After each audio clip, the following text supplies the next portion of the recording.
कि यहीं अतीक अहमद जैसे आके यहीं मतलब प्रोफेसर का अगर कोई किसी मुस्लिम छात्र को कुछ बोल देते तो कॉलर पकड़ के प्रोफेसर के मार देते थे। अखिलेश यादव कह रहे हैं कि मतलब कि इस तरीके की भाषा सही नहीं है जो योगी जी बोल। नहीं सही है, कैसे नहीं सही है। अगर आप कोई आतताई वाला कार्य करिएगा तो आपके साथ भी आतताई जैसा व्यवहार होगा। पिछली सरकार जो थी अगर वो होती तो आप यहाँ इंटरव्यू ना कर पाते। तो भौकाल ये जब जितना प्रदेश में कोई गुंडाई करेगा तो पापा बैठे हैं प्रदेश सरकार में। नमस्कार, मैं हूं आपके साथ गौरव अवस्थी। प्रयागराज पर ही मौजूद हैं और प्रयागराज से लगातार आपको तस्वीरें दिखाने की ग्राउंड जीरो से कोशिश कर रहे हैं। आज हम मौजूद हैं इलाहाबाद यूनिवर्सिटी पर।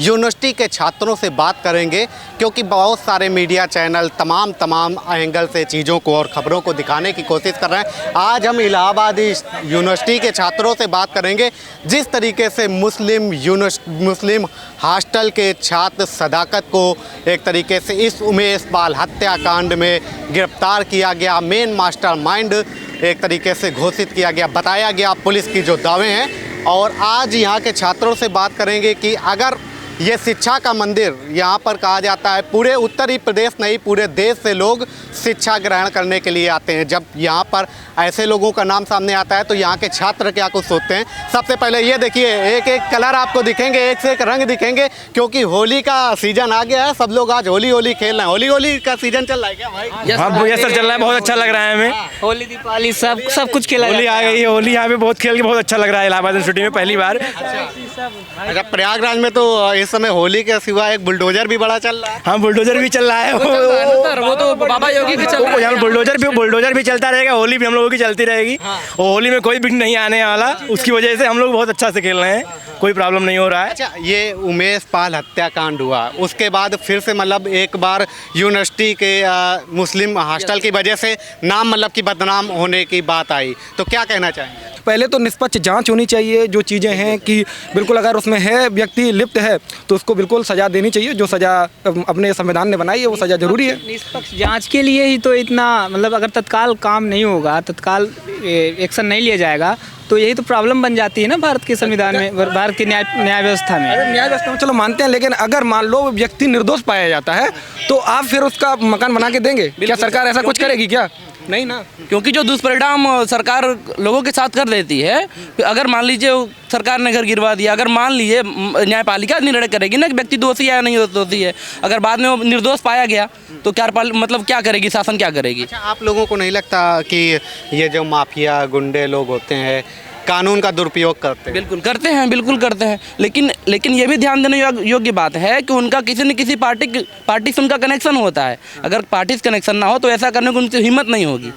ऐसा आप कह सकते हैं। आप देख यादव जी के साथ फोटो भी सदाकत की। हाँ, वो तो सभी के साथ हो सकता है। ऐसे हम फोटो पर तो ऐसा नहीं कह सकते कि किसी के साथ है। मान लो कोई हम ही लोग यहाँ खड़े हैं, अगर कोई इसमें से क्रिमिनल हुआ तो ये नहीं कि सारे लोग लिपते उसमें, तो ये चीज़ें तो गलत है। लेकिन अगर देखा जाए तो कानून व्यवस्था का समझ नहीं आता। अगर कानून व्यवस्था इतनी टाइट है तो अंदर बताया जा रहा है कि कॉल डिटेल मिल रहे हैं अतीक अहमद के साथ और उनके भाई के साथ व्हाट्सएप पे चैटिंग है, तो ये कैसे हो रहा है कि जेल के अंदर स्मार्टफोन एंट्री कर रहे हैं? किसी न किसी पार्टी का संरक्षण तो है ही है, किसी न किसी पार्टी का संरक्षण तो है ही है उनको। यह पार्टी की गलती और यह कानून व्यवस्था पार्टी के ऊपर भी लागू होनी चाहिए कि क्या अगर उनके साथ उनके संबंध है तो उनको भी उनके ऊपर भी दंडात्मक कार्रवाई करनी चाहिए। और रही बात बुलडोजर की, तो मैं इसके विपक्ष में हूँ क्योंकि एक सुधारात्मक दंड की व्यवस्था है हमारे न्यायपालिका में जो कि मिलनी चाहिए। हो सकता है कि आवेश में भी आकर कोई कर सकता है गलती या उसको बरगला के गलती करी जा सकती है, लेकिन इसका यह मतलब थोड़ा ना है कि आप उसके घर पे बुलडोजर चला देंगे। खून का बदला खून नहीं हो सकता है यहाँ पर। खून का बदला क्या होना चाहिए? खून उस जो न्यायपालिका में व्यवस्था है उसके हिसाब से उसकी कार्रवाई होनी चाहिए। यदि न्यायपालिका में देरी लगती है तो ये न्यायपालिका की भी गलती हो सकती है, कहीं ना कहीं न्यायपालिका में भी कमी होगी, तभी हमें न्याय मिलने में देरी हो रही है। तो ये तो नहीं बोल सकते, कहीं ना कहीं संरक्षण भी पाते हैं, इस बात को भी बरगलाया नहीं जा सकता है। वो कहीं ना कहीं न्यायपालिका से पाते हैं या पार्टी से पाते हैं, वो संरक्षण पाते हैं, लेकिन तो हमको अंदर अपने सिस्टम को ही तो सुधारना पड़ेगा। टिकट दे करके चुनाव लड़ाती रही है अतीक अहमद को, सांसद एमएलए बनाती रही है सपा पार्टी। तो अब सर इसके लिए तो जितने विधायक हैं 50% से ज़्यादा आपको पता है कहीं ना कहीं उनके दाग है, सफ़ेद कुर्ते में सबके दाग लगे हुए हैं। उसको आप नहीं, तो अब सबकी जांच होनी चाहिए, या तो ऐसी कोई आयु सीमा या ऐसी कोई व्यवस्था बनाई जाए कि जिससे ये लोग सत्ता में आ ही ना पाएँ। लेकिन अगर यही लोग सत्ता में आते हैं और ये सत्ता का दुरुपयोग करते हैं। अच्छा, नहीं, और भी चीज़ें जैसे मान लो अगर आप कह रहे हैं कि सत्ता क्या कहते हैं सपा सरकार लड़ाती रही है, ऐसे उन्होंने अपना दल से भी चुनाव लड़ा और निर्दलीय भी कई बार चुनाव लड़े हैं। तो ऐसे हम किसी पार्टी का तो नहीं कहेंगे, लेकिन पार्टी विशेष का हाँ मान सकते हैं कि ऐसा हुआ है उनके साथ में। लेकिन चीज़ अगर आप देखें तो 2005 का उमेश क्या कहते हैं जो राजूपाल हत्याकांड है, और उसमें उमेश जो गवाह और अधिवक्ता थे। लेकिन अगर देखा जाए तो 2005 से और 2023 चल रहा है, अभी तक न्याय नहीं मिला। तो हमारी न्यायपालिका की यहाँ गलती हमें दिखाई देती है साफ साफ, क्योंकि अगर भाई इतना लंबा केस चलाओगे और वो केस अभी भी कोई फाइनल नहीं हुआ है, अभी तो ये केस एक और इन्वॉल्व हो गया इसके साथ में चल रहा है। तो और ये सब चीज़ें तो ठीक है, लेकिन हमारी न्यायपालिका को भी केसों को जल्दी से जल्दी सॉल्व करने का मतलब प्रयास करना चाहिए। और फिर ये इस प्रकार अगर कोई मान राज्य सरकार मकान गिरा कर या उसे करके, और ऐसा नहीं है कि आप कह रहे हैं कि जैसे आपने कहा कि सपा सरकार ने उन्हें इलेक्शन लड़ाया, ना मैं सपा का हूँ ना मैं किसी पार्टी का समर्थन करता हूँ, लेकिन जो गलत है वो गलत है। अगर सपा ने उन्हें संरक्षण दिया है तो सपा का अगर आप दोषी पाई जाती है तो सपा सरकार ने वैसे तो उन्हें शायद निकाल दिया था मेरे हिसाब से 2018 के इलेक्शन में वो पहले निकल चुके थे उससे। अगर फिर भी अगर आप कहाँ के रहने वाले हैं? मैं मुरैना मध्य प्रदेश का हूँ। मध्य प्रदेश से मतलब आप यूपी इलाहाबाद पढ़ने के लिए आए हुए हैं, तो जब ऐसी चीज़ों पर यूनिवर्सिटी के मतलब पूर्व छात्र का नाम आता है तो आप लोगों को भी कहीं ना कहीं अंदर से वो होता होगा। देखो, पूर्व छात्र की बात ऐसी है कि सर जैसे हमारे बड़े भाई ने बताया कि विश्वविद्यालय का अगर आप देखा जाए तो विश्वविद्यालय 3 चीज़ों के लिए माना जाता है। पहले कहते थे कि आईएएस की फैक्ट्री है और नेताओं की नर्सरी है। साथ में यहाँ साहित्य का तो बहुत बड़ा मतलब योगदान रहा है साथ में, मतलब चाहे मुंशी प्रेमचंद हो, चाहे बहुत बड़े बड़े यहाँ के कवि निराला जी जैसे मतलब बहुत लोग हैं, चाहे हरवंश राय बच्चन जी हों, बहुत सारे लोग हैं जिनका नाम हम बताएं। 4 प्रधानमंत्री, 3 राष्ट्रपति इसी विश्वविद्यालय ने दिए। तो और अगर आप कह रहे हैं कि जैसे मुस्लिम बोर्डिंग हॉस्टल के सदाकर खान का नाम पकड़ा जाता है, अगर वो दोषी हैं तो विश्वविद्यालय के सभी छात्रों की तो यही मांग है कि हाँ भाई उन्हें कड़ी से सजा दी जाए। अगर मिसगाइड किया गया या कुछ भी किया गया, अगर वो थोड़े से भी सम्मिलित पाए जाते हैं तो बिल्कुल सजा देनी चाहिए, जो संविधान में बनाई गई सजा है। अच्छा, हॉस्टल का जब मतलब नाम वगैरह ऐसी चीज़ों पर आता है तो आप लोगों को कैसा लगता है? थोड़ा दुख तो होता है, लेकिन जब तक दोषी नहीं पाया जाता तो उसे सज़ा नहीं दी जानी चाहिए। अगर वह दोषी पाया जाता है तो निश्चित तौर पर उसे वह सज़ा का पात्र है, उसे सज़ा देनी चाहिए। और इस सब में अगर वह दोषी है तो हम सब छात्र समर्थन करते हैं, उसे सज़ा अवश्य मिलनी चाहिए। तो दोषियों को ही तो सज़ा दी जा रही होगी। यूपी पुलिस थोड़ी भी बगैर दोषियों को सज़ा दे देगी। आपके घर हमारे घर थोड़ी पुलिस पहुंच जाएगी। लेकिन अभी तक तो ऐसा मतलब कोई नहीं, जैसे इनकाउंटर हो गया, अभी तक तो ऐसा कोई जांच नहीं हुआ। अभी तक पूरी तरह मतलब निष्पक्ष अभी तक प्रूफ नहीं आया कि कौन दोषी कौन नहीं। जब तक दोषी मतलब पूरी तरह न्यायपालिका जब तक नहीं मतलब उसे दोषी साबित करती तब तक हम उसे दोषी भी नहीं कह सकते। तो हम ये कहते हैं कि मतलब पहले आप दोष सिद्ध करिए, उसके बाद जो न्यायपालिका का उचित दंड विधान है उसके अनुसार आप दंड विधान का मतलब प्रयोग करिए। अच्छा, आपको कौन सा ऐसा मतलब कि क्या है इस पूरे केस में आपको लगा जो न्याय के विपरीत हुआ हो?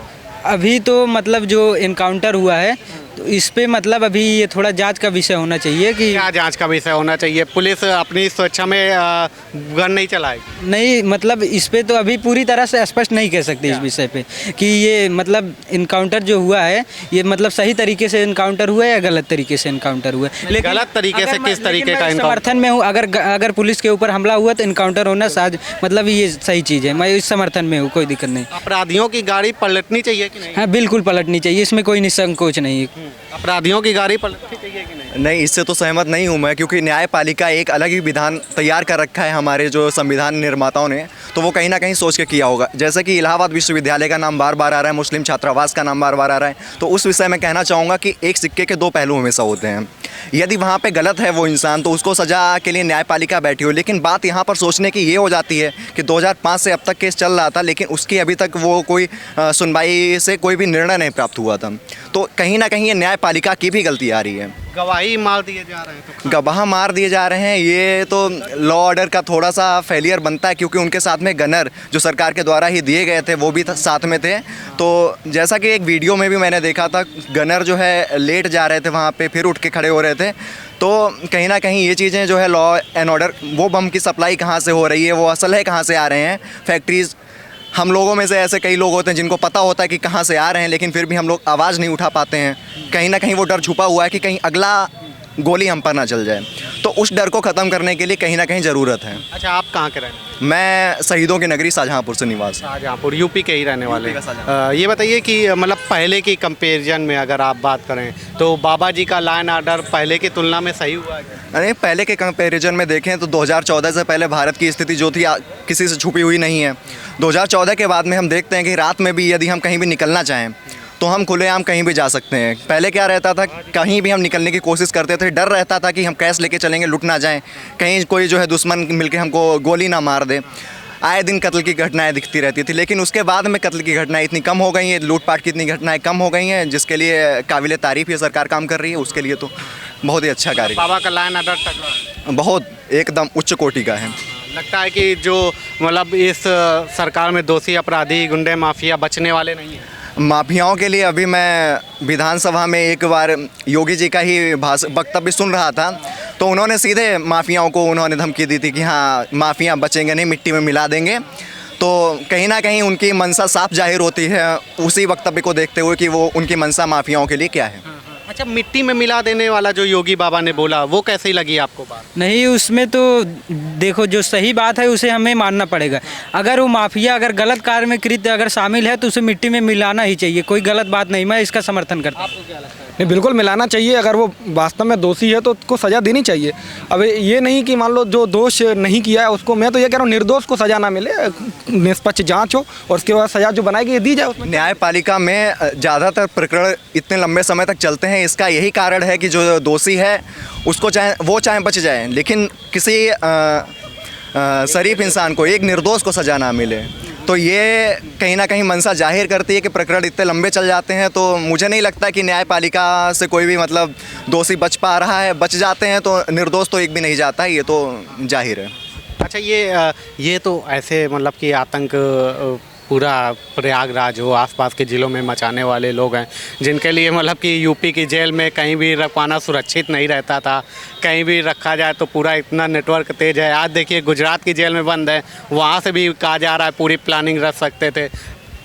बात ये है कि कहीं ना कहीं वो सोचने वाला विषय है कि वहाँ से जो है सूचनाएं कैसे बाहर आती हैं, कैसे निर्देशित कर रहा है वहाँ पे बैठा हुआ व्यक्ति।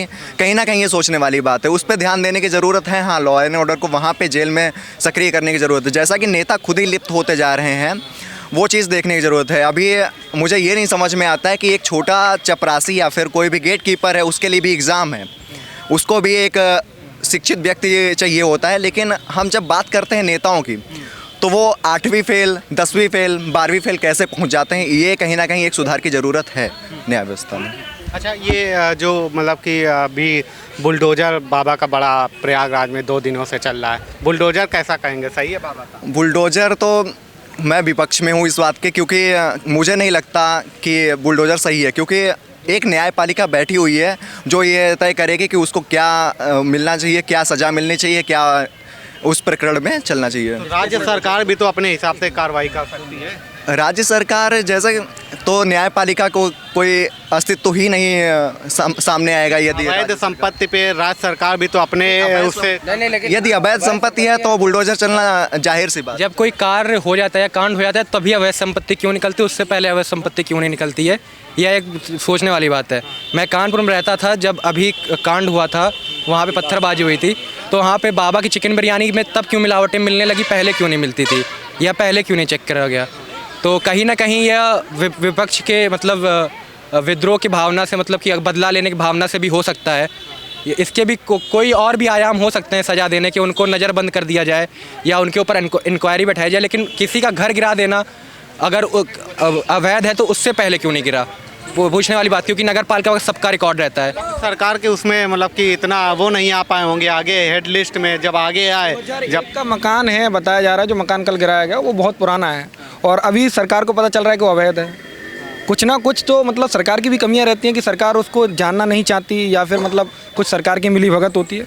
नहीं तो ऐसा तो नहीं हो सकता यहाँ पर कोई कंस्ट्रक्शन का काम चल रहा है और आप नगर पालिका डेली यहाँ से, नगर निगम यहाँ से घूम रहा है, निकल रहा है, उसको पता है कि यहाँ पे ये ज़मीन हमारी है। नहीं, योगी बाबा तो कहते हैं जो मतलब कि लॉ एंड ऑर्डर को, कानून व्यवस्था को छेड़ेगा उसे हम छोड़ेंगे नहीं, उनका तो साफ कहना है। अरे तो उनका कहना है तो हम भी तो कह रहे हैं, अगर हाँ छेड़ता है तो करो ना। लेकिन ये क्या है कि मतलब आपको जब पता चलता है, जब कोई कांड हो जाता है, उससे पहले भी तो चीज़ें देखी जा सकती है ना। अखिलेश यादव कह रहे हैं कि मतलब कि इस तरीके की भाषा सही नहीं है जो योगी जी बोल। नहीं सही है, कैसे नहीं सही है। अगर आप कोई आतताई वाला कार्य करिएगा तो आपके साथ भी आतताई जैसा व्यवहार होगा, लेकिन वही चीज़ है कि बदले की कार्रवाई नहीं होनी चाहिए। अगर वो चीज़ अवैध है तो सिस्टमेटिक ढंग से उसको लगातार उस पर बुलडोजर चलने चाहिए, अवैध जो भी कंस्ट्रक्शन है उसको ढा के गिराने चाहिए। लेकिन बदले की कार्रवाई कहीं ना कहीं पब्लिक की नज़र में आ जाता है कि ये बंदा अभी कुछ मतलब कि ऐसा कृत्य किया है, उसी के बदले स्वरूप सरकार इस पर मतलब कि बुलडोजर चला रही है या फिर कार्रवाई कर रही है।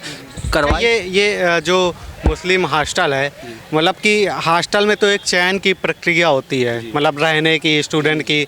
2 साल से वो अवैध कैसे रह रहा था सदाकत आप? सर ये तो फिर अब तो यूनिवर्सिटी प्रशासन के लिए जांच का विषय है ना, कि कैसे लोग यहाँ पे अवैध ढंग से रह ले रहे हैं, क्योंकि यहाँ पे हॉस्टल में जगह मिलना, सीट मिलना बहुत बड़ी बात होती है। हर कोर्स से 10-5 बच्चों को ही मिलता है हॉस्टल, तो उसमें बहुत मेरिट लिस्ट में आना पड़ता है। लेकिन कोई अवैध ढंग से रह रहा है तो ये तो कहीं ना कहीं विश्वविद्यालय की गुणवत्ता पे सवाल है ना, कि कैसे किसी भी बच्चे को हॉस्टल कैसे मिल जा रहा है। वो विश्वविद्यालय का हॉस्टल नहीं है, वो ट्रस्ट का हॉस्टल है। विश्वविद्यालय के हॉस्टलों में नहीं आता, जैसे हिंदू और ये दोनों हॉस्टल जो 3-4 हॉस्टल है वो ट्रस्ट चयन प्रक्रिया होती है ना। हाँ, लेकिन उनके जो आज वो बयान दे रहे हैं, जो वहाँ के सचिव हैं, वो आज कह रहे हैं कि वो अवैध रूप से रह रहा है। इससे पहले भी वो शिकायत कर सकते थे और 3 बार नोटिस लगा रखी थी, लेकिन फिर भी नोटिस केवल कैंपस के अंदर लगाना या हॉस्टल के अंदर लगाना नहीं होता। अगर ऐसा लग रहा था तो एलनगंज थाना है, वहाँ पे जाके आप उसके बारे में शिकायत देते हो तो उचित कार्रवाई नहीं होती, तब मानते कि यहाँ सरकार का कुछ फॉल्ट है उसमें। लेकिन ये तो माना जाए कि हॉस्टल के प्रशासन भी कहीं ना कहीं मिला हुआ है। जानकारी के बावजूद ये हो रहा था। ऐसे अभी मामला उठा है तो ऐसे पल्ला झाड़ने से नहीं होगा, उनकी जानकारी थी पहले से। आज ये मामला हाईलाइट हुआ है तो वो अपना पल्ला झाड़ने के लिए बयान दे रहे हैं, लेकिन उनकी जानकारी पहले से होगी। उमेश पाल हत्याकांड के जो भी आरोपी होंगे, जो भी हैं, तो उनके ऊपर क्या कार्रवाई की मांग करते हैं छात्र लोग, क्या चाहते हैं? छात्र क्या कार्यवाही दंड विधान के अनुकूल ही होनी है। ठीक है कि नहीं जो कर रहे हैं? बाबा भी दंड विधान के अनुकूल ही कर रहे हैं। बाबा लॉ एंड ऑर्डर से बाहर नहीं जा रहे हैं। बाबा जो कानून की किताब लिखी है आईपीसी सीपीसी, इससे बाहर नहीं जा रहे। मैं कानून का विद्यार्थी खुद रहा हूँ, तो बाबा इससे बाहर नहीं जा रहे हैं। निश्चित रूप से कार्रवाई जल्दी हो रही है और ये बड़ी अच्छी चीज़ है कि जल्दी होना। और जैसा कि भी मेरे छोटे भाई ने कहा, और कि न्यायपालिका का ये इसने भी बताया कि न्यायपालिका का नियम यही है कि चाहे भले ही 100 अपराधी छूट जाए, लेकिन एक निर्दोष को दंड नहीं होना चाहिए।